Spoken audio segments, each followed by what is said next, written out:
Well, howdy, farm fans. Ever bite into a crunchy carrot or creamy mashed potato and wonder, where the heck did this come from?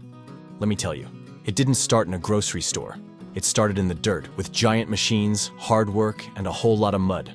Today, we're going on a wild ride through the fields of carrots, potatoes, barley, and beets, the unsung heroes of your dinner plate.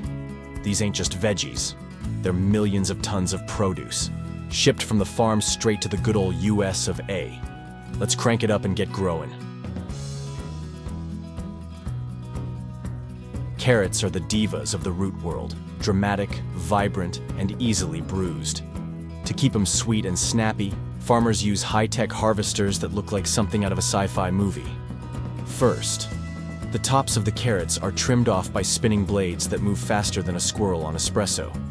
Then, the harvester uses gripping belts that pull the carrots out by their leafy necks, gentle enough not to snap, firm enough to yank them clean from the soil. But the job's not done yet. The carrots get a high-pressure wash, followed by a ride through a sorting line with AI-powered cameras that detect weird shapes, cracks, or mutant triple carrots. You know the ones.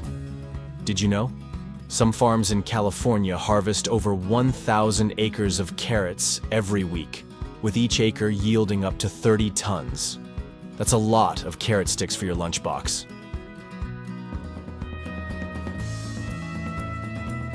Potatoes, nature's treasure chest. You can mash them, fry them, bake them, chip them. The process starts months before harvest, with raised beds created by a machine called a bed shaper. Once the vines die off, it's go time. The potato harvester digs beneath the soil with rotating blades, lifts the potatoes, and shakes the dirt off like a muddy dog after a bath. The potatoes roll onto long conveyor belts, get mechanically sorted, and dumped into bulk trucks with rubber cushioning to avoid bruises. The US imports hundreds of thousands of tons of potatoes, and many of them are processed right on the farm into frozen fries and hash browns before they ever see a grocery shelf. Drone view of potato harvesters moving in unison across vast brown fields, trucks trailing behind like ducklings. Barley may be old school, like Pharaoh's used it old, but the way we grow and harvest it today, straight out of the future. These behemoths use GPS, satellite mapping, and AI to figure out exactly where the barley's ripe, how high to cut it, and even which direction to drive for optimal yield.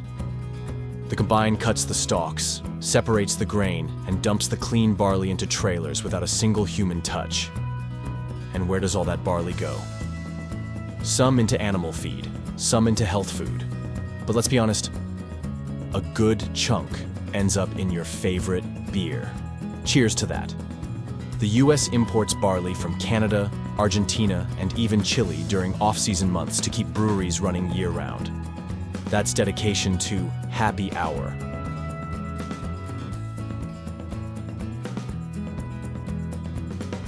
All right, get ready for the messiest crop of all, sugar beets and red beets.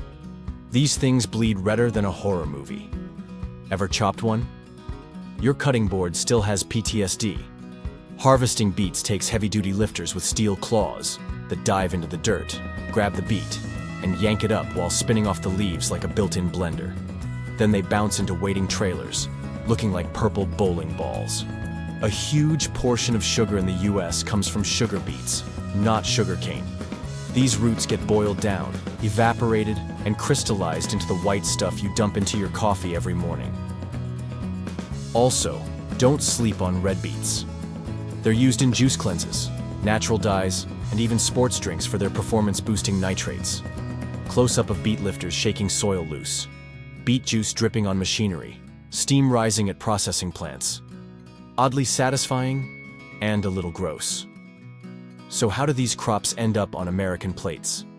They're packed in temperature-controlled containers, loaded on ships or freight trucks, and rushed across the globe, sometimes within 48 hours of harvest. From Mexico's carrots to Peru's beets, these crops move faster than your last Amazon order. US consumers demand freshness, consistency, and lots of volume. and farmers around the world are rising to the challenge with smarter machines and more efficient systems than ever before. Next time you eat mashed potatoes or crunch into a salad, give a little thank you to the farmers, the soil, and those glorious mud-covered machines. Comment below, which veggie are you most impressed by? And what machine do you want to see next? This is Uncle Leafy, signing off from the tractor cab. Stay curious, stay muddy, and remember, your food's got a dirt-stained story to tell.